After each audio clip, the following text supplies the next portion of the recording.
J'ai cet immense plaisir de recevoir Owen Bosengue, un leader politique dans notre pays, leader des jeunes, leader de la population congolaise. Nous allons parler de l'actualité, nous allons parler de la République. C'est vrai, il y a plusieurs sujets, mais il faut pour que Owen Bosengue éclaire l'interne de la population. Moi, je l'apprécie également comme vous, parce que l'émission Ondenge Bomonaka Kombo Nango, dénomination Nango Réveil africain. Tout ça a été pour que tout bercer bino, tout dorloter bino, boulala, tout caresser bino na sens ya poil. Non, nous sommes ici pour dire des vérités et des vérités crues. Ce que vous soit, où je suis bango parce que la ligne vérité te est alikakae. Donc, biso tout ça a pour na tout tombo la mboka na biso. Ma soulez est belé na mboka. Vous avez tous suivi speech ya Mokonza Mboka, Tangwazagi na ambassadeur. Vous avez suivi l'émission de l'abbé Cholet. Vous avez suivi la sortie médiatique. Il y a ex ou soit ancien ambassadeur itinérant. Il y a chef de l'État. Robeta Alisolo, il y a dialogue. Est-ce que Krizo et Sengeli Kakizala résolu na dialogue? Ou bien Sengeli Tobunda, ou bien Sengeli Nini. Donc, sur la mona Owen Bosengue, Azali leader, Boyebi est très bien. Il y a un mouvement Azali rupture, mouvement politiquement, moi je l'ai dit, hein, moi je ne suis pas hypocrite, je ne suis pas non, un journaliste au milieu du village, non, un journaliste à la vérité. Vérité, c'est que quand on parle de la rupture, nous tous nous savons, après plus de 65 ans, il y a une indépendance, maintenant, comment, moi, un journaliste, je peux dire non, il faut maintenant ça la choix, depuis Mobutu, Tisiko, changement, ça, tempo, c'est pratiquement inconcevable. Owen Bosengue, bonne année, meilleur vœu, c'est vrai que tu as commis en février, mais tellement de temps à noter. Bonne année, meilleur vœu, santé, ça bien. En tout cas, meilleur vœu, Ndeko Nangai Gramik les grands, avec beaucoup d'estime, je vous salue, et en plus, Nazoïb Sabatou Bazolanda Bisso, Bakozala vraiment servi. Santé, ça fait ça, pépère. Alors, Owen Bosengue, actualité, ça, mon nez, n'est aucun des moments où attaquer le sujet d'actualité. C'est vrai, dans Kinshasa, on a capital actualité, ça, contrôle de conformité, dans le code de la route, Torobé Tango, mais en tant que leader, Owen Bosengue, Yosa di Kando, Nenge Batouba Benako, qui nous appelle Yamisisa. Constant dans les animes, dans la société, dans la biso, dans la kina, peuple, azako vivre ndenge peuple aza na sengo azako ima peuple aza na etani peuple façon na sali analyse peuple a perdre sens et patriotisme peuple a perdre sens et patriotisme peuple a commis aza tellement déçu na d'accord comportement le fait d'être dessus a effet la conséquence c'est ça qui a perdre sens perdre sens à patriotisme à qui c'est voué à ça la confiance je vois. Après un long moment, le peuple a consenti un effort énorme pour combattre la démocratie, à accompagner les politiciens. Surtout l'opposition. Félix est le symbole de la grande déception de notre peuple.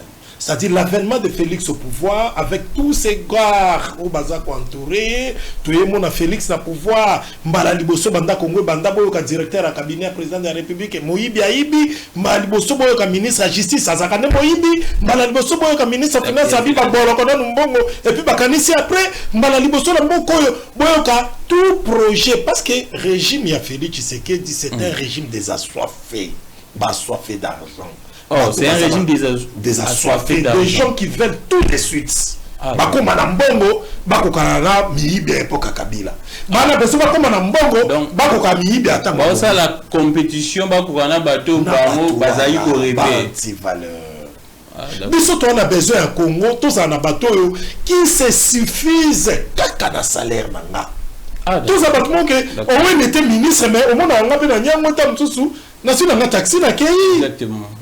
Tout cet exemple là. Donc nous avons besoin des gens qui ne se contentent que d'un salaire. Le salaire nanga, je peux mieux m'organiser ma revenu nanga na m'organiser. Et non bateau misu na bango ezaka ndeni ba ponctionner. Ba incarner image moko ya kotalisa bato ke mbongo bazwa kango na politique. Bato nyonso bakoso pa na bena politique sans ambition. Donc musala etikali ka moko na mboko.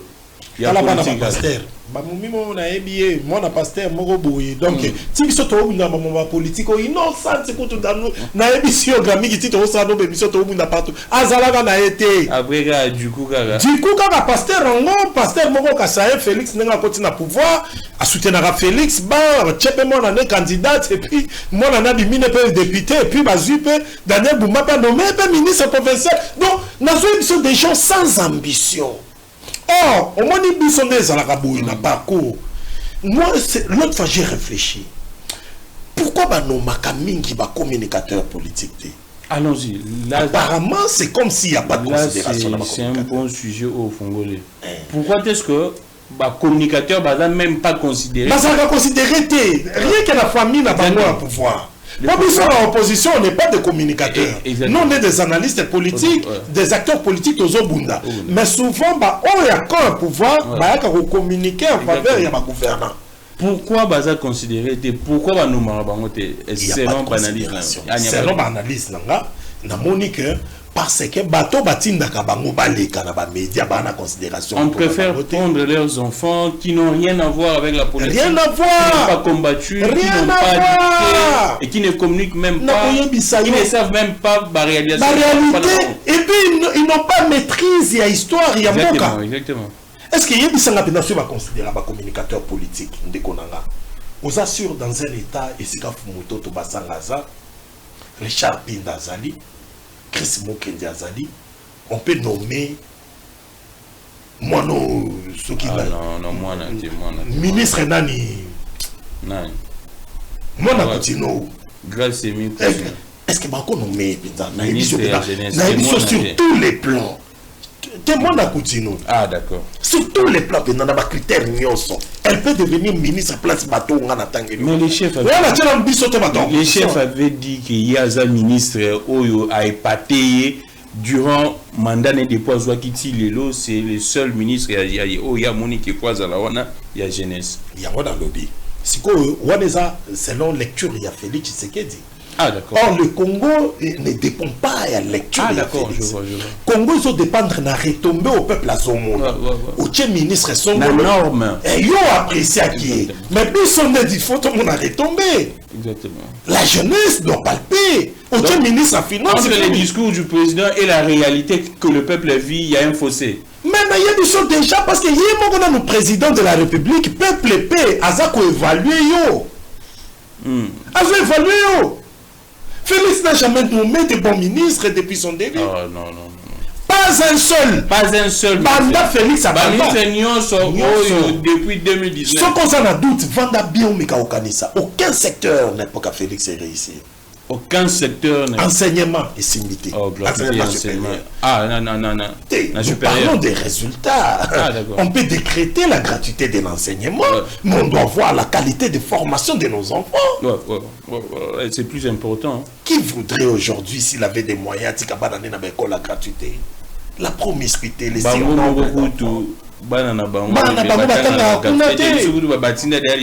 gratuité, oui, mais évaluons la gratuité. Résultat, oui, bana bazotanga, mais bana bazo passer dans la classe sans que basa na formation nécessaire. Et plus grave tout bazangiti na ba bulletin, moi na six classe eza na sanction. Moi na aussi sa classe bulletin zate. Mais quand il y a l'état de konanga. Bulletin ezate. Tala niveau. Ba enseignant bazova na yebisi yo tout le monde gratuit dans enseignement. Tout le secteur ya ma betali défense. Qui est ce ministre au Félix Aké autant qu'on a Bemba ou a bateau de chasse na ba avion de ceux qui a pas de nini. Donc na yebiso résultat et ceux qui ne m'a la monté tout le secteur à finance jusqu'à présent ba grève faisant partout.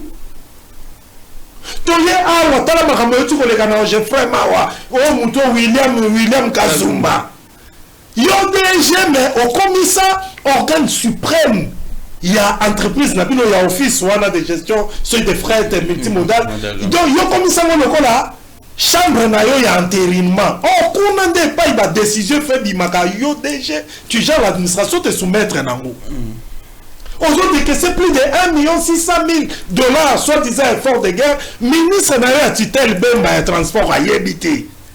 Ni le conseil d'administration. Donc là, mais c'est Kazumba, vous devrez y est normal. Mais c'est un suspension ma PCT. Là, je suis un opposant, mais l'histoire de la dit ça n'a pas. La justice doit se saisir de M. Kazumba. La suspension ne suffit pas. La justice doit se saisir. Ça doit se saisir de Kazumba. Kazumba, il boude le conseil d'administration. Conseil n'a pas il y a Geoffrey. Azo boudé un mot, azo engagé ma dépense belé, ma cadre, na ma agent il y a Geoffrey, ma lobby n'a vu ce que Moutouana a boudé le conseil d'administration, il y a offert foi na ba pouinaï. Oh, donc azana bateau bachaki wana moi na sosa zo vimba na zimba le bibi surtout to bénéficier na ordonnance à Mokonzamboka yo ko lomolanga te po Mokonzi mutachanga. Ce n'est pas ce que nous voulons. Yebisanga tolongo na secteur wana, donc dans le secteur ni enseignement supérieur na pays na biso, la construction des universités dans certaines provinces ne suffisent pas. Ah, ouais, nous sengé to moni na kana na mbujima iba université avec des matériels modernes, des cette construction des universités ne suffit pas. Pourquoi ça ne suffit pas? On veut la qualité. Il y a enseignement au bazotang ça va étudier na biso. Mais pas déjà ça. Est-ce que les étudiants na biso bazotang na pas condition bien? Pas que ça la maison problème. Être le bacamon a échoué na classe mais ko échoué là ça a été mon azui 0. À cause ça pas ceux qui montent 30%. Ah d'accord, je comprends. C'est ça avec Félix Tshisekedi, on ne dit pas qu'il n'a rien fait. À cause à la bino bomoni mo bino mo mike à ça. Tellement nzela kala mambu jusqu'à ba basala tida. Qualité est-ce que nzela ça bongo? Nzela mabe kandivo, ba kandivo ya bien. Nzela wana chaque année ba dobe, chaque mois ba dobe. Ce qu'on est qui terrassé, mais pour ça quand même moi ba biloko moko boya moi propre quand même. Pour ça ba nzela ça quand même moderne. Moi na yebiso dans aucun secteur avec Félix Tshisekedi et là comme moko biso to komona peuple a retenu que côté kuna nde muté simbaki Félix Tshisekedi c'est un mauvais coach. Aso ça la très mauvais casting. Félix Tshisekedi je vous ai toujours dit étant président de la République, moi à votre place, nazota la kaka quand nanga ya pouvoir te, pour na kana yo ya pouvoir au sangisi mingi batu o baza ko mérité. Payer ça dans la situation de crise, il fallait que otala ka peni banda. Ou habito que otala. Ah, d'accord. Les présidents ne devraient pas seulement se limiter na ba choix na ye. Na ba choix na ye na niveau ya famille na ye. Joseph Kabila faisait ça au temps l'opposition républicaine Bakengo Adondo à Bendi. Atali koto biso banini na IDPS à Zuma Chibala. Atali olenga kuna pe azolo batro atali boy. C'est-à-dire lorsque vous criez au lieu de faire arrêter les gens.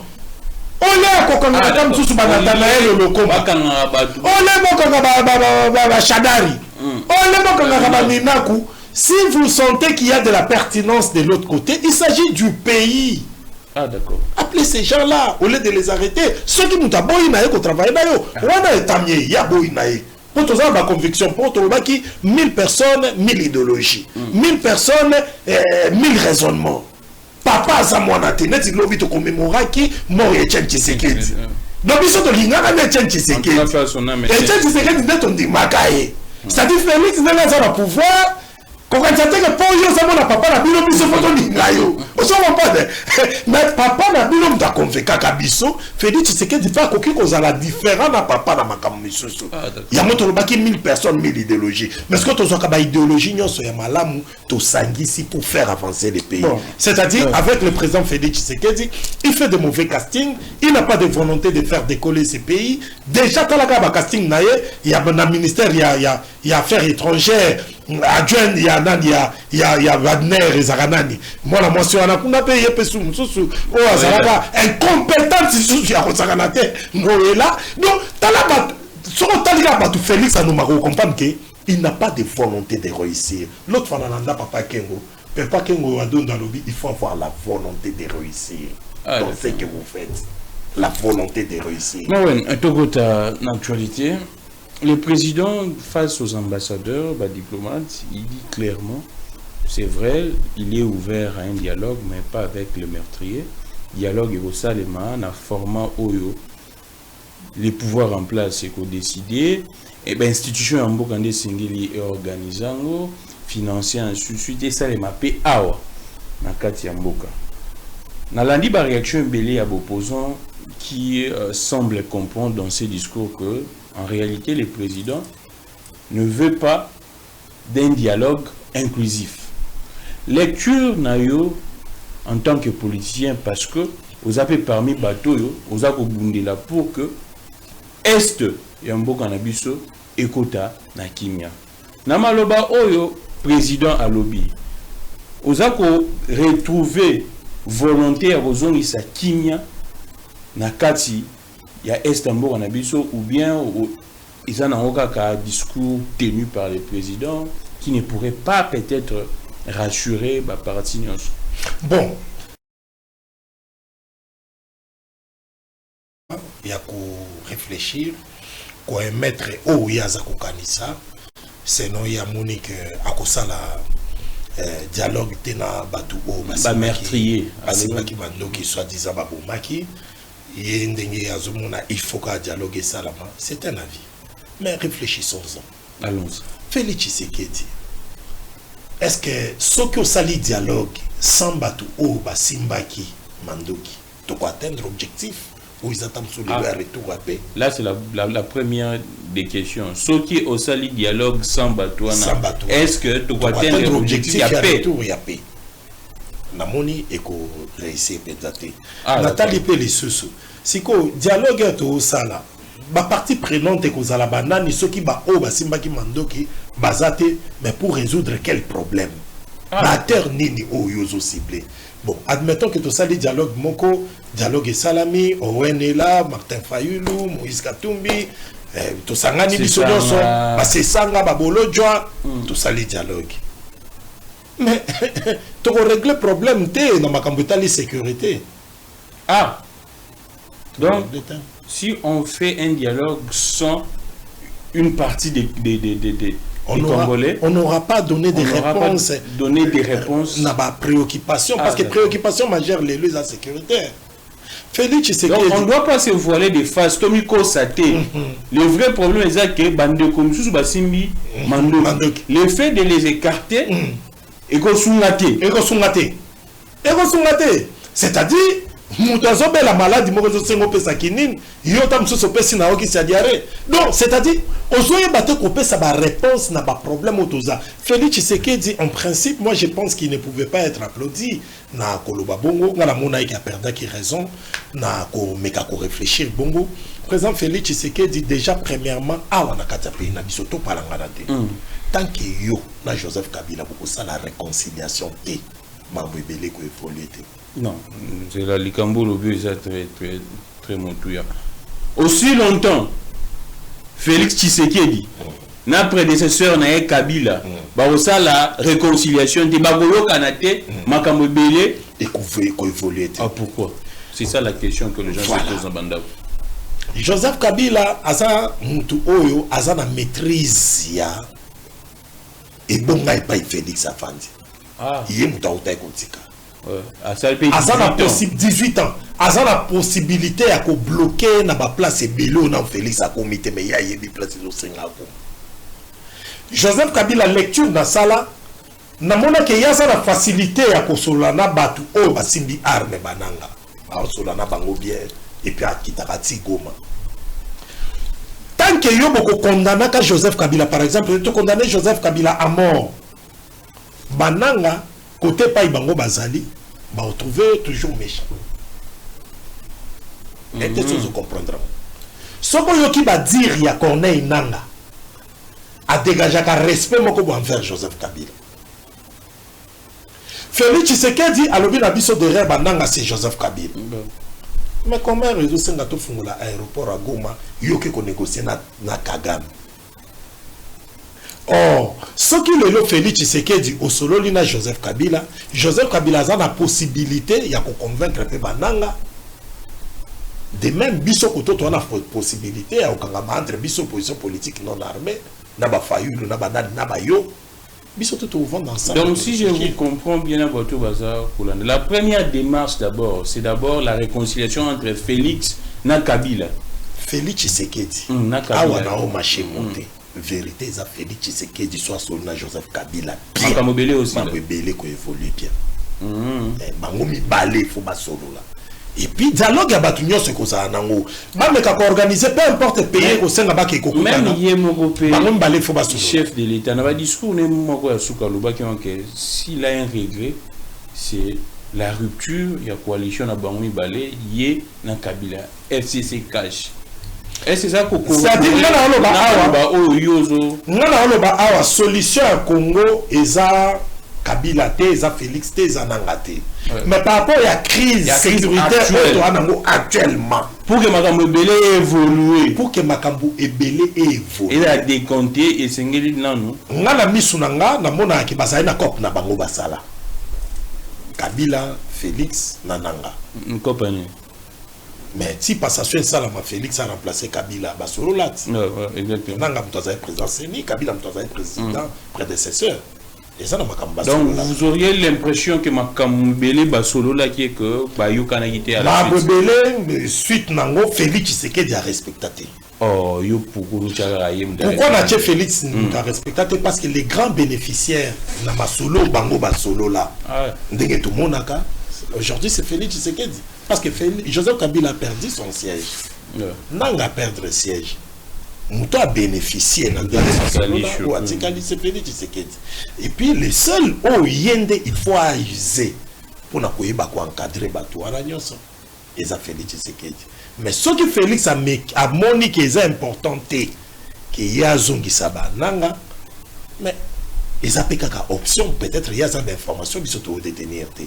Mais quand ça la noki asala noki to récupérer ba territoire na biso nyonso ya où ils en beaucoup il y a bateau il y a zalaka na bango bien lobi les lois bebani na bango biso ba congolais c'est que nous réclamons on veut l'unité du Congo. Mohamed Bosingue na koyo ko koluba na éviter ceux qui bateau pe ba Hollande bozala d'accord. Vous avez l'impression que les discours il y a président et ça pour permettre biso te to évoluer. Donc dans son discours tout ça retourner ka sika moko. C'est-à-dire discours il y a Félix Tshisekedi et ça blocage. Ah d'accord. La crise actuelle. Donc discours il y a président et ça blocage. C'est position actuelle et position c'est ça ma position à blocage. Discours Juanet Kolobake non il fait ça la manandenge ngana lingi et simbate. Et c'est maintenant Congo et puis d'abord l'endroit où se tiendrait les dialogues il fait ça la consensuelle. Ce n'est pas à un camp de décider. Mais c'est lui le président, non? Mais c'est lui le président, mais il fait partie du problème. Ah d'accord. Il y a conflit. À sa partie à conflit. C'est lui aussi décision pas na yomoko. Oh batoana kuno yozolo balabango ke il fait ça à Kinshasa. Soke zaki ba yo kakayo nde ba koma wa rebelle te. Ba koma wa rebelle po baza ko exécuter ba mbeko na yo te.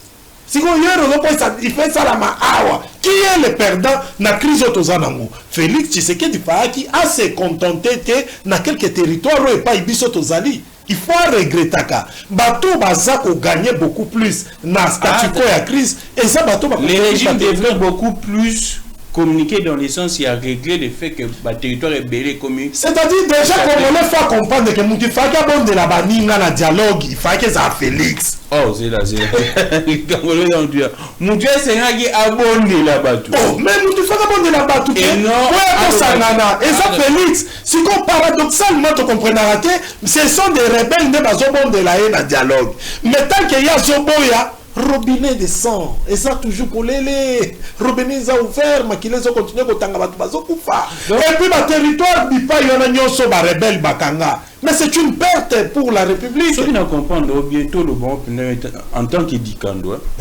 na makambo eza kolekana oyo na situation de commune ngo esengélité moko na moko tozala na position ya kiyanke ki ngande esengeli mututu a concéder. Alors, il faut des concessions de part et d'autre. Il faut des concessions de part et d'autre, mais surtout, Mouton, il faut ça la démarche wana ya kolinga que asangisa bato pour le retour de la paix, c'est le gouvernement. Mais bizarrement, comment on dit ma opposant de babonde la gouvernement. Ah, d'accord. C'est-à-dire gouvernement, on peut s'avoir l'impression qu'il y a indifférent face à la situation actuelle. Oh, situation c'est au Tigalibo, il y a des sanga bananga bazo perdre nini. Ah d'accord, si je vous comprends bien, cette position actuelle, ils ont conforté bananga. Ah d'accord. Alors ceux qui, président Félix, a zone de dialogue et salamate, quelque part, tout le monde a l'impression qu'ils ont tendu la bango macadam. Ils ont gelé crise. Pour pas continuer, qu'on est vrai, vrai. L'attitude, il y a des sympathisants à pouvoir. Au bazar au kanisa que, la position, mon konzambo raza kozwa. Et ça parce que, quand il y a des ennemis, bah, comme faible, et ça bon côté. Quand il y a des ennemis, on perd rien. Quand un ennemi comme faible, ils ont reconquérir le territoire où ils ont occupé. Ah, d'accord. Donc, aussi longtemps que ça, la reconquête, les ennemis ne perdent rien. Au contraire, bango. Ennemi na ye Félix. Oh, Bassimi Mandoki. C'est-à-dire, bango, bazo perdre rien. Au contraire, bazo générer des moyens. Bazo gagner bambongo, bisika bazali. Entre Bananga, Nam Owen, Bolojwa, Oh Fayulu. Bananga bazo gagner na mbongo à Congo na minito. Bananga ba gagner ba mbongo. Et ça na ba zone minière où ils ont sous contrôle na bango. Ba taxe maison ba contrôle na bango. Ba organiser pendant. Ba organiser ma kamunyo c'est na ba impôt banini. Mais biso tozo gagner rien.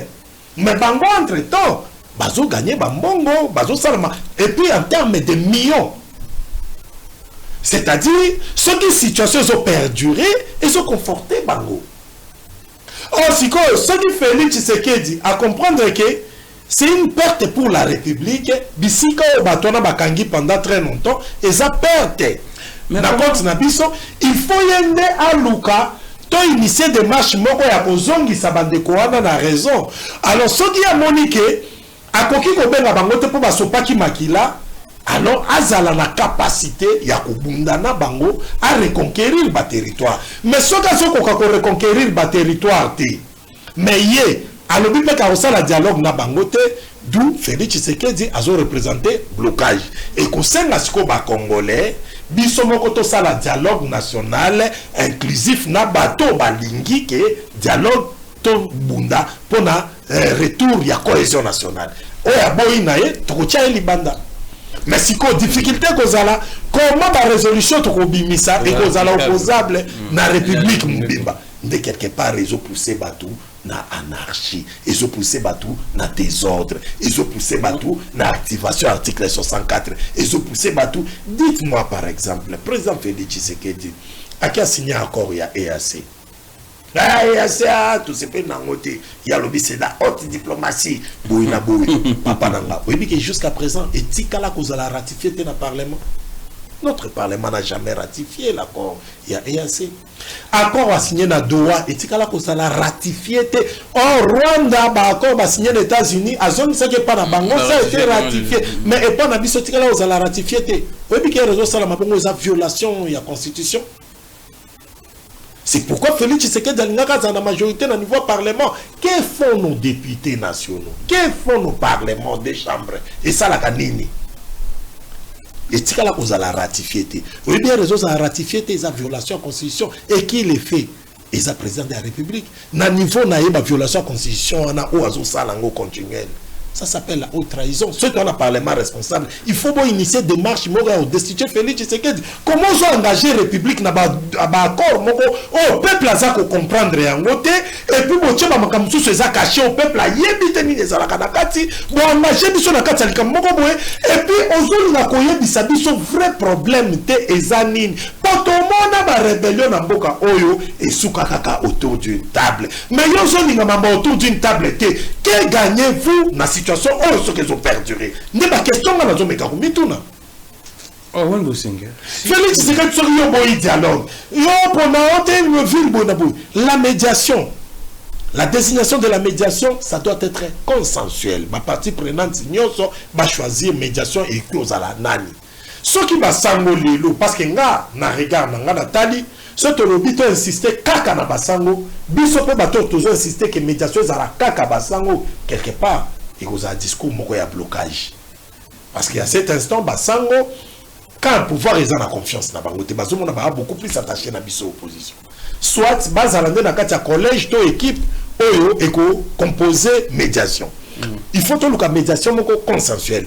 L'endroit où tenir ces dialogues aussi, le forum, ils ont la consensuelle parce que le contexte où ils ont Saint-Sylvestre, où ils ont une crise politique entre Bissot, opposition na pouvoir bisoto abat bazaki armée bazate contexte on est en côté contexte présent ils na comme ko isimbi ba arme ils doivent se rassurer na sécurité na bango na sika o isinga bo tenir dialogue na kini te tamsu bo lamba bango parce qu'avec Moulele et salamaka bongo Mobutu era bengi aya katsandenga brazaboui ne place bakanga Moulele malambaye. Alors ça sert aussi de réflexion na bato quand on a kuna ba sécurité na bango ezanini. Attention, représentant na bango oui, parce que représentant na bango ndeka pas représenter force na bango. Bako ngate batinda batu na bango ne sika oyo basa rassurer de la sécurité. Bisope de même. Batu de ba rebelle ba ko ba te dialogue il faut tenir en kana Goma. So ba tenir dialogue na Goma ngana okeni. Mais est-ce que Patrick Mouya yakoya? Est-ce que Batumoko Boyaka Union Secret Bakoya Bakoza n'a pas doute par rapport à l'adversité au Baza n'a pas pouvoir n'a pas toi rébellion. Alors tout le cas endroit où se tenir ces forums où devra se tenir ces forums et ça là consensuel. Est-ce que le discours il y a président et ça qu'on n'a pas été craché mais est-ce que ça qu'il est en contradiction dans la démarche à l'Union africaine parce que tout le monde a qui 1 ou 2 jours avant le discours, il y a président, Union africaine et délégat qui panel, il y a un médiateur, un ancien président même, il y a un pays africain. Est-ce que, il y a une contradiction, il y a une démarche à niveau, il y a Union africaine, il y a une démarche concernant l'Angola, est-ce qu'il y a une contradiction? Il y a une contradiction parce que selon la démarche, il y a panel, il y a un ancien chef d'État. Et ça que dialogue il faut un caractère moko inclusif. Ah d'accord. Donc dialogue au Union africaine ça proposé et ça caractère il faut battre tout. N'a pas meurtrier, n'a pas tout. Qui est d'abord un meurtrier? C'est défini par les gens du pouvoir de Babengi ba adversaire d'abord ba meurtrier. Ah d'accord. Donc les langages il y a meurtrier et là les langages bango ba ocha. Nana tali ko ba nanga kuna bango pe bazo benga Félix tribaliste mutu mabeye mutu azobomba ba congolais. Wana bango bananga. C'est-à-dire na minute quand nous sommes Misa Kabila rebelle va condamner à mort. Oh, ceux qui ont eu justice m'ont connaître à sali penda procès, peut-être tu peux vérifier ce qui a solo Kabila sala au trahison que non comme rebelle. Vous comprenez? Lorsque Kabila est condamné par ses adversaires, allez voir quand même. Il faut là, est-ce que l'adversaire a ça la justice ça juste est-ce que c'est équitable, est-ce que ils appellent ça donc n'a pas sens wana. C'est-à-dire quand un rebelle n'a qu'un pouvoir, n'a qu'un il y a une opposition politique non armée ma beaucoup pembe propre, n'a battu la société civile, ba chef coutumier la diaspora tout consort. Bisonyo sowana il faut tous à la nakati ya dialogue wana de babegi yango un dialogue national inclusif. Mais ce qu'on dit que tu ressens un dialogue mais diaspora zalaté, c'est un blocage. Tu ressens un dialogue mais bateau comme un rebelle bas zalaté, c'est un blocage. Nalobia nazo bandele loko président Félix Tshisekedi na batu nyoso ndenge toza awa. Par rapport, on a dans le par rapport, il y a crise sécuritaire pour l'instant. Par rapport à n'enga pendant la papier indicateur, il y a PME propre, il y a vierge, mais étudiant, il faut sur la Kabila. Mais avant de sortir ça la dialogue, il faut non bango balé non. Félix Tshisekedi na Kabila, il faut baso bayebi makambo, il faut senga bango mi balé, il faut baso. Est-ce qu'au moins crise à confiance ses alliés, parce que sentiment à confiance ses sous son rendez-vous. Un con peut-être à la kisi muninga qui il a respecté kanae makambute. Vous comprenez? Pour naebisio tant que Joseph Kabila kozala vivant. Tant que Félix Azana pouvoir et Joseph Kabila za vivant. Na façon bango bakabwane là et kozala moi difficile, vous pouvez sabiso tâche difficile même après dialogue wana pour trouver solution. Soit tout ça la dialogue moko et sengi lisusu to ça la dialogue mususu. C'est-à-dire Joseph Kabila, Corneille Nanga, Félix Tshisekedi. Il faut assurer non. Il faut bango tout. basala Félix atika repé sa impression qu'il y a zoboya kosola na bato batangisi makila na do ndimi kosola na bango. La question que là vous me coupez sous les pieds des ballons en français. Na do sololi na peuple non ici kawana. Comment expliquer que na doa jusqu'à présent vous tout bazar au solo là. Délégation gouvernementale, la délégation il y a un 23 bazar kuna na doa. Mais comment expliquer que le discours il y a précisé ça que non bango bazar meurtrier au solo là. Na bon, qu'est-ce qui se passe? Nani, est-ce que sa stratégie de communication, c'est un discours politique ou bien qu'est-ce qui se passe exactement? Le peuple ne comprend pas.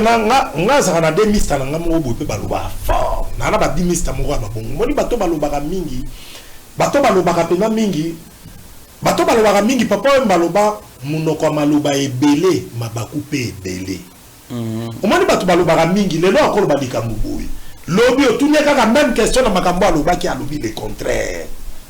Là, vous insinuez quoi? J'insinue que des fois notre président de la République a zolo bébélé.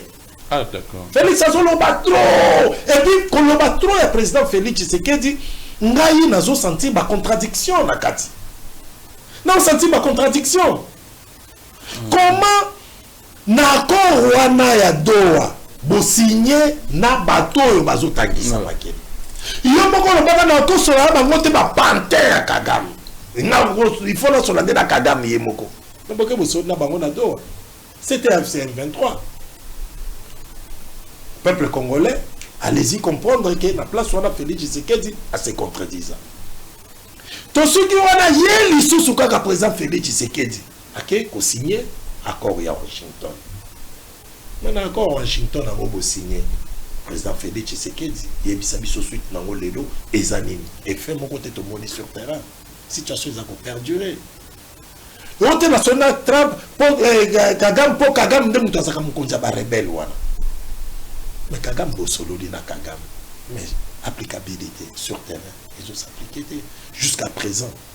Tous ceux qui ont balé sur le plan verbal, Bitumbezo continue à vous Yona Kagame, ou Maloba, ils ont continué à Maloba Bé à Malamouté. Vous n'avez rien résolu. Et président Félix Tshisekedi n'a qu'au jamais dialogue na banani. Est-ce que le président Félix Tshisekedi n'a pas réfléchir? Est-ce qu'ils ont dépendre de président Nayou? Je ne pense pas qu'ils ont dépendre de président Félix Tshisekedi. Tenu à dialogue, ils ont dépendre de Naïti. Ils ont dépendre de peuple. Payer ça à Bissot. Est-ce que vous comprenez le qu'on a là? Très bien. Ils ont dépendre de Bissot parce que ceux qui ont attendu de Kabila, attendu de Owen, aux présidents de la République, mais tout le monde dit que façon ils ont ma décision, ils ont garanti l'endemain meilleur na biso te peuple. Il faut tout élever la mort. C'est pourquoi peuple congolais, et si la biso tozali, tozali a besoin d'un appel yaki batba sangana. Ceux qui nous aboyi na ye koya ko sangana na biso yaki biso to sangana ensemble de trouver solution na problème ya Congo, mais peuple sanctionné. Alors, on va avancer parce que l'émission est aux hommes de télé, ils ont un temps. Qu'est-ce qui fait qu'aujourd'hui, l'UDPS hier, qui est pratiquement en bon terme, on sent les discours vraiment et comme il m'a bé entre UDPS et Bassango. En tant que politicien, qu'est-ce qui se passe? Est-ce qu'il y a quelque chose, quand nous lobby entre Kabila et Félix, est-ce également il y a quelque chose entre ce régime, ce pouvoir, et l'église? Et ça, c'est là comment on été les canons au peuple à éviter.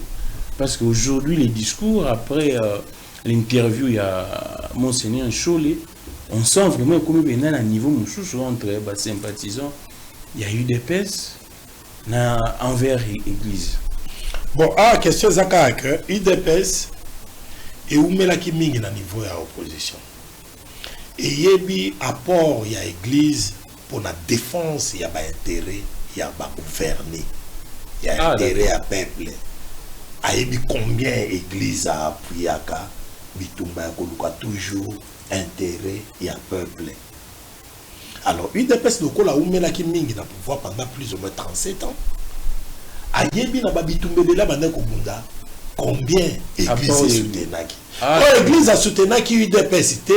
L'église a soutenir combat pour l'intérêt à peuple.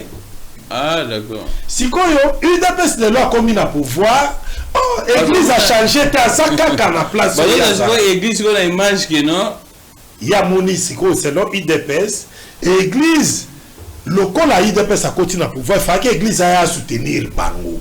Donc, c'est-à-dire UDPS a dit pour comprendre que l'église a un peuple. Ah, d'accord, d'accord. Donc, nous sommes personnes qui continuent à pouvoir. L'église a besoin de pouvoir. Ça, c'est la mission de à hôtel et Mélabiso. Ah, Mukolo papa Kamitatu, papa na Olivier Kamitatu, a ebisa biso to zaka na maître Boba. Théophas Kamitatu. Na maître Jean Boba. Alors oui, si vous voyez un régime entrer en conflit avec l'église catholique, comprenez que l'église on a sa là. Église de régime. Régime, ce qu'on dit régime, à côté conflit dans l'église catholique. Il y a pas que régime à sa là. Oh, ce qui régime à côté. Ce qu'on dit régime, mon église. À comme qu'on banana l'église. C'est régime à Bundela. Il y a régime à Bundela. Comment on a histoire résébélée avec. Mais bon, on va lobby qui est non. Avec Mama Lula, avec Baba Echaou, avec Bamosengo, Banani, Omonaki. Ba pouvoir nion sur les kakana pays na biso za ba régime nan yamabe ou place à intérêt général par-dessus tout est. Omonaki bango tout, ils ont combattu l'église. Bango nion sont combattre l'église. Mais avec ce que UDPS a désacralisé l'église nan na mona batu régime ezo ko finga sango na les. Yamona et comme il a niveau mususu ata même sous Kabila c'est to monaga basango bazami menacé mais au ici donc tout le monde a biso même le régime mususu au monde appelle ba Maréchal Mobutu na boui mais qu'on sentir ba militant na bango batu ko finga église na degré batu bazo finga église lelo na comprendre que et à caractère il y a batu moko bazana pouvoir depuis très longtemps biso to yeba qu'ils sont des intolérants. Donc, et ça, erreur. Depuis l'opposition, au Yéba que. Oui, Naïba qui est intolérant. UDPS, intolérant. La preuve, les lobes sont opposition à péter parce que nous, on réagit comme des gens un peu civilisés. Ah, Bango, quelque part, je vois bien.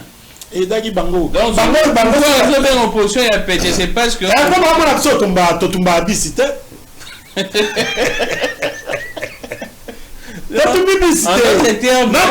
par les battes, qui va vite. Donc, il y a un peu d'opposition pété. Est-ce qu'on dit ça, l'opposition, et ça réfléchit, mais c'est là, Bango, Monique, opposition à pété. Il y a un peu de moto epela. Timoto na bino et kufaka ya momoko. Oh.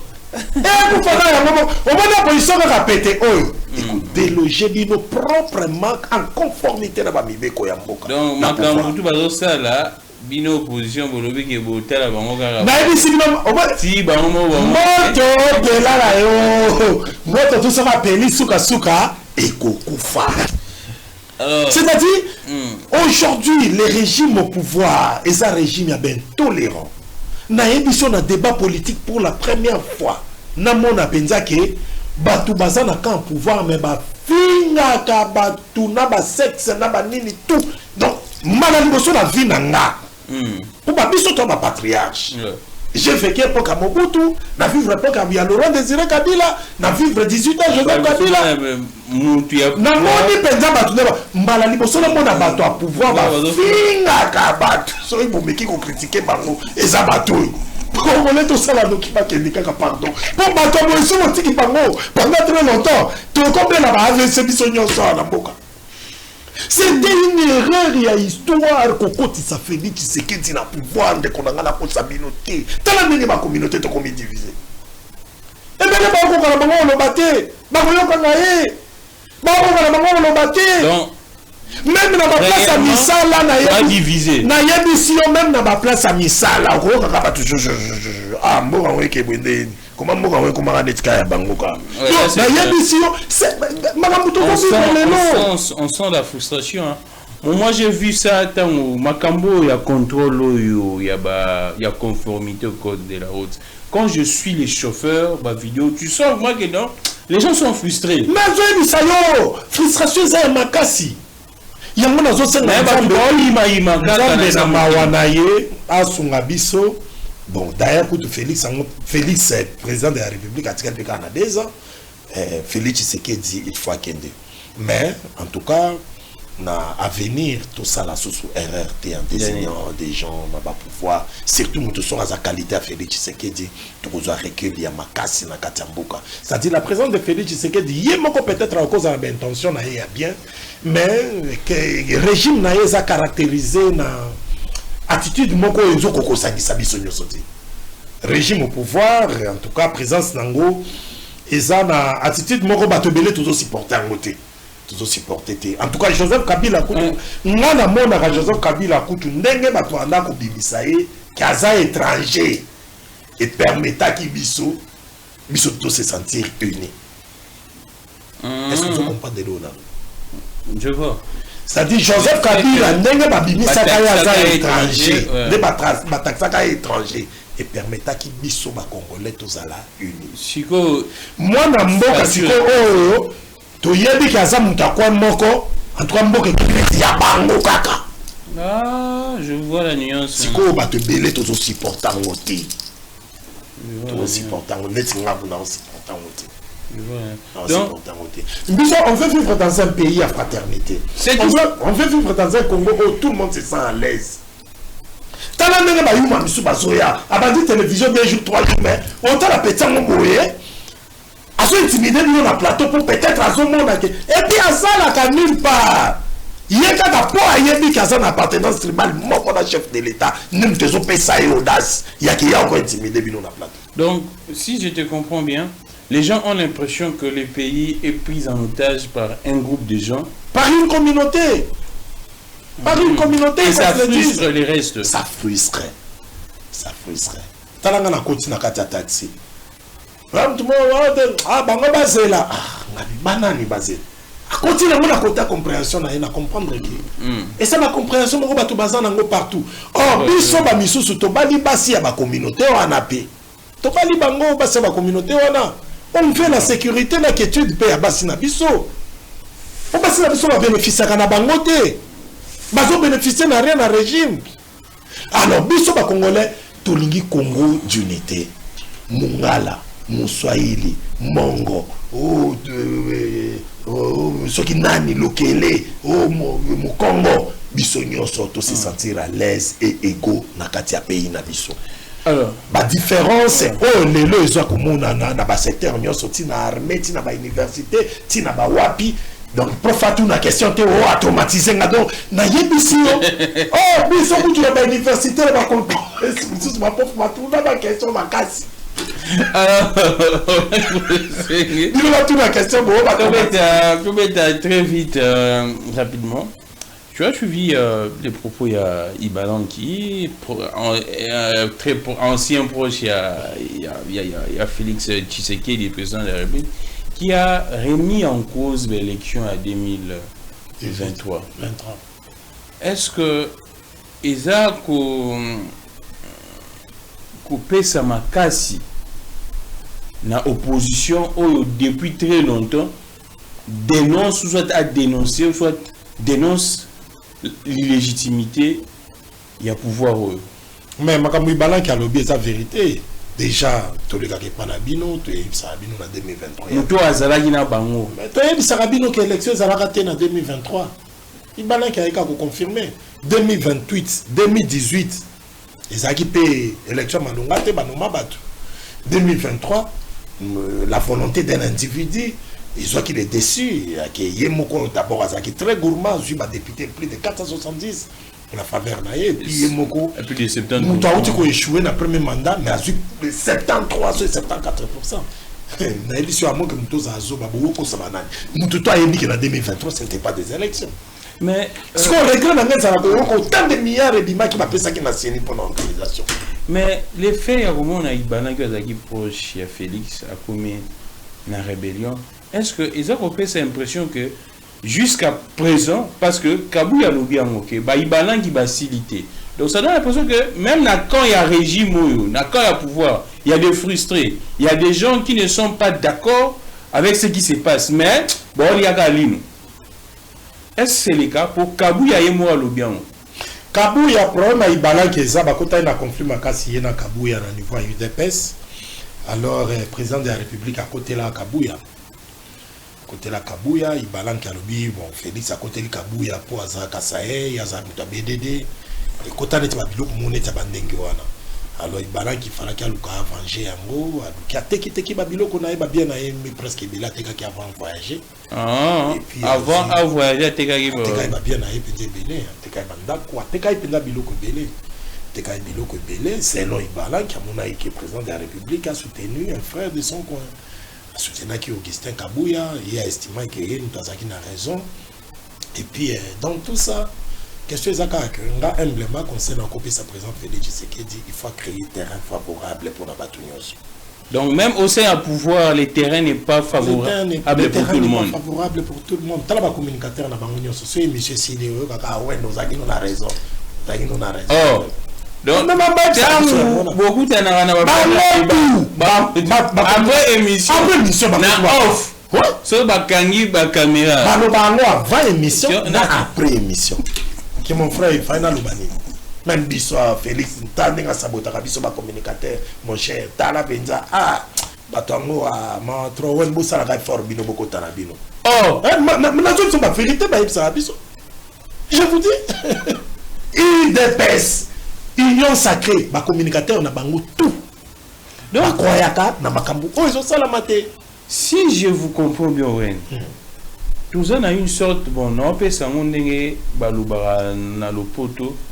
il y a une sorte, il y a bombe à retardement. Il y a un camor boyé, batou boy, il m'a ça mouté, mais ils ont vu ma depuis ça. C'est là qu'on a ça dit qu'on un jour écho. Ah, et ce qui a éclaté, c'est qu'il y a un photo fond la lisita et bima. Mais ce qui te lobby est éclaté et puis ça faut y a moninga na encourage à dialogue.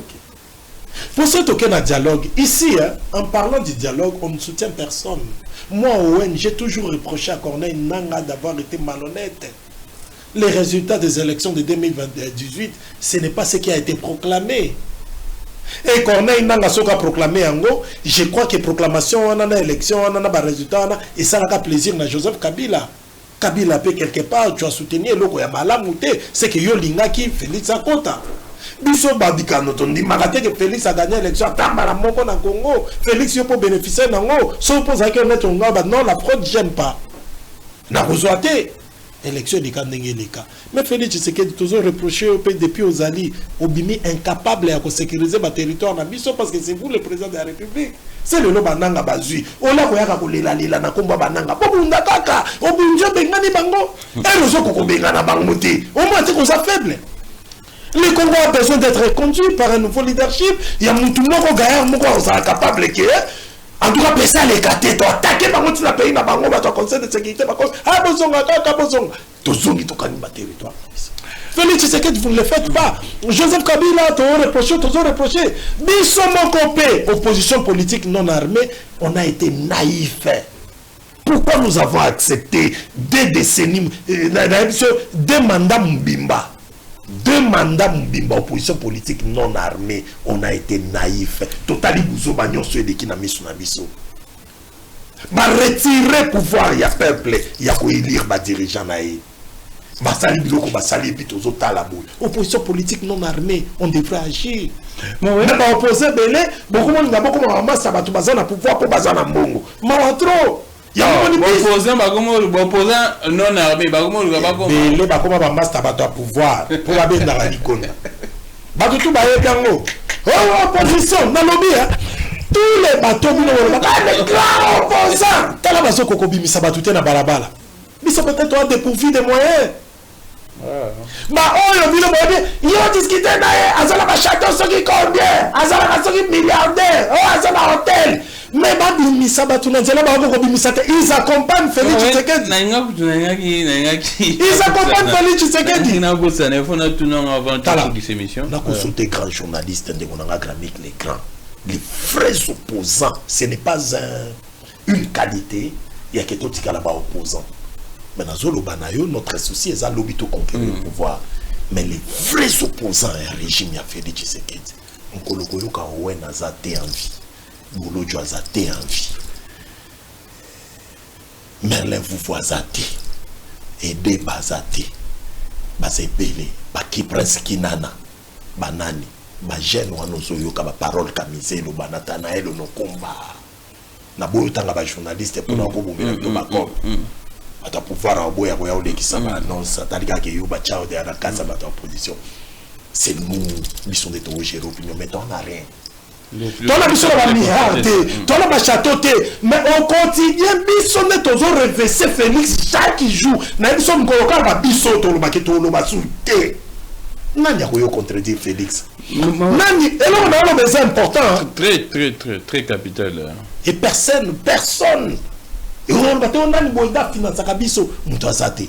Mukoloka ka. Au moins ici ko biso tellement toi en endurance ventrale ya makasi.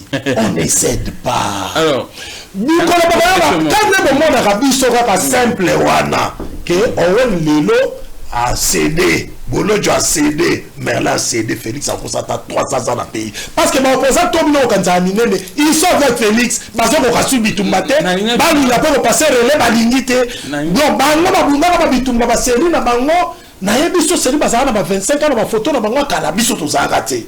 Mais ils ont combattu, quand on parle de l'opposition, on va considérer et pas nous. Il y a une question fondamentale très rapidement. Dans le discours, il y a le président Yasuka face aux ambassadeurs. Quand il y a dialogue, je n'ai pas. Bon, na moni ba réaction na bino na bato la Muka et Kiseni.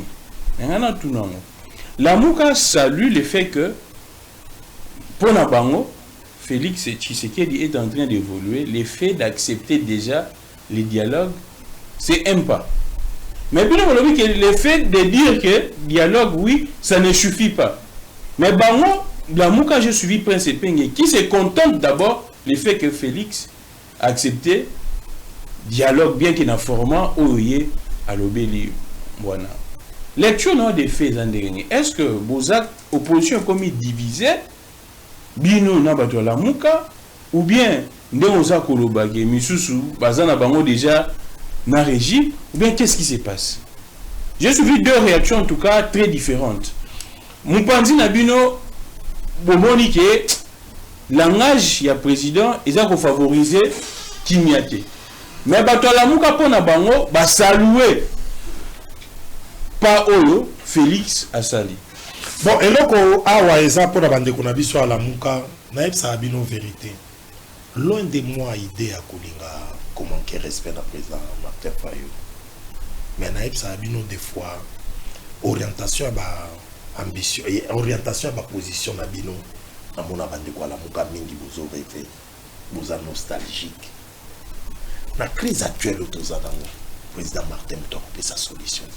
Oh, c'est la crise actuelle. La crise actuelle. La solution. Il était Moutako. Crise autour de la sécuritaire. C'est pas Martin Fayoulou. Il n'est pas protagoniste dans la crise. Qui sont les protagonistes de la crise actuelle? Qui sont les protagonistes? Parce que Bisso, Neti Bisso, Baouemba, Bolodjoa, Merlin, Tonjon c'est la Félix, en principe Bisso. Et ça, assis, ça m'a donné la 2028. Bisso position à Bisso. Voilà sur le plan politique. Mais surtout que sur le plan sécuritaire, la crise sur le plan sécuritaire, ils ont identifié le protagoniste de la crise sécuritaire. Ah, c'est un vrai diagnostic. Vrai diagnostic. Qui attaque qui? Nani nani ne bazo s'affronter, ne tout ça la crise autour là. Mais il faut éviter sur les autres miracle nini. Yebisanga na minute Félix osali dialogue Owen Nazana Kati Martin Fayulu Nazana Kati nani Nazana Kati. Ce que tout ça ndeni po bananga batika kosimba ba arme bazunga na contre la République. Il faut exterminer bango. To bengala bango na Congo baluka pays mususu. To sala nini? D'où ezosenga. Il faut to benga bandeko wana bazala. Yangonga quand je parle du dialogue, n'a toujours un dialogue national inclusif. Président Martin Fayoulou a coupé sa apport naïe sur le plan politique, a fait ses apports naïe. Bisso pour opposition politique non armée, a fait ses apports na bisso. Quand un pouvoir peut appeler apport na ye, ba rebelle peut appeler apport na bango. On est à condamner ba rebelle, to luka to bongisa et loko tinda ka batu ba koma ba rebelle, pour muta koma sous rebelle té. Ah, d'accord.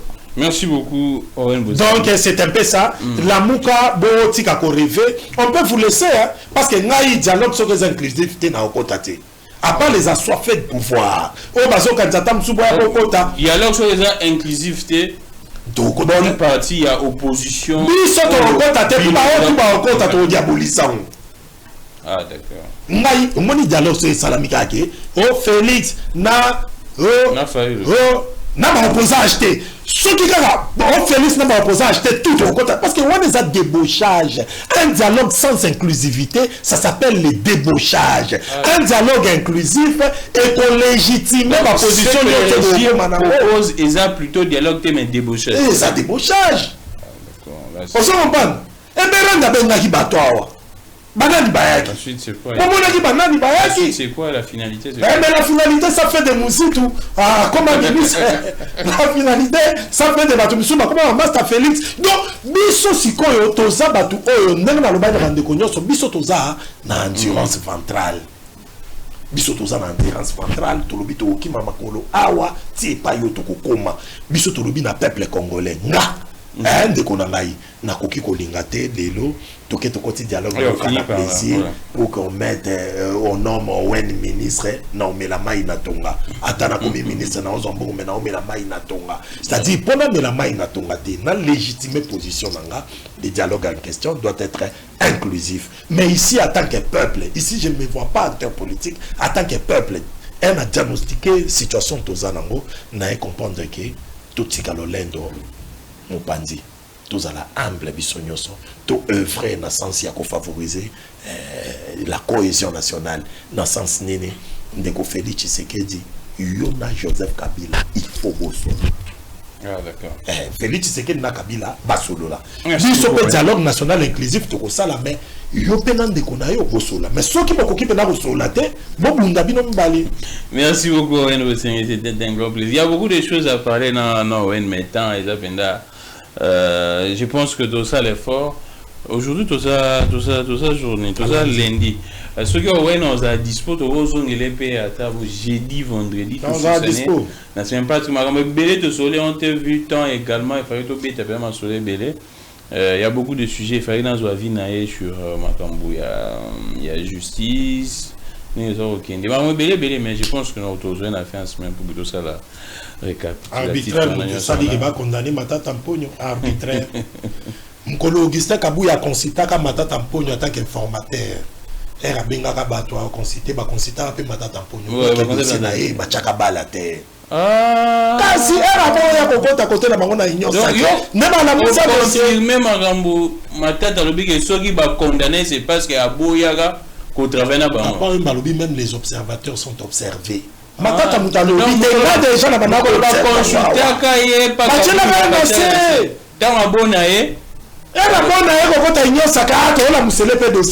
ça s'appelle l'arbitraire.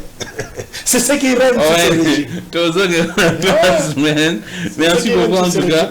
Et ici de l'occasion, je voulais dire merci à ma famille politique. Les bataillons Front Populaire. Donc à Zoro Bilel, à Francis Matoumona, Jossol Mambo na Paris, Maman Luzi, à Bangonyos qui ont compati nanga na attaque ou na autant que connaître. J'ai connu une attaque, il y a un mangeur de chiens. Ils m'ont attaqué.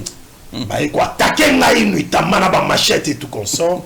Grâce à Dieu, na prière, bande ko bolanda bisonanda ou kande ko baba wenzamba batela yo. Et ça là qui m'a pas pingate.